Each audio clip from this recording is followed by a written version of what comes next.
పోరాటం ఏం చేస్తా, అవసరమైతే మళ్ళీ త్యాగం చేసి పోయినసారి ప్రభుత్వాన్ని మీ కాళ్ళ తీసుకురాలే, తీసుకొచ్చినా నేను రాజీనామా చేస్తే మొత్తం టీఆర్ఎస్ ప్రభుత్వం 100 మంది ఎమ్మెల్యేలు మునుగోడు ప్రజల కాళ్ళ కాడికి రాలేదా? అవసరమైతే అంత దూరం కూడా పోతా. నేనైతే భయపడా, మీ అందరికి మాటిస్తున్నా. మళ్ళా నేను ఏదైనా మంచి పని చేస్తే మీకోసం చేస్తే తప్పితే త్యాగమైన పోరాటమైన మీరు తలదించుకునే పని నా ప్రాణం పోయినా చెయ్య. నేను ఇప్పుడు వాళ్ళు మాటిచ్చి ఇస్తే సంతోషమే, ఇస్తే సంతోషపడతాం. కానీ కేంద్రంలో అల్టిమేట్గా హైకమాండ్ సీఎం గారు కూర్చొని నిర్ణయించే అంశాన్ని నన్ను అడగడం కూడా మీరు తప్పు.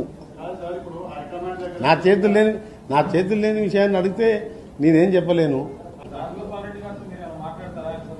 నాకు సంబంధం లేని విషయాల గురించి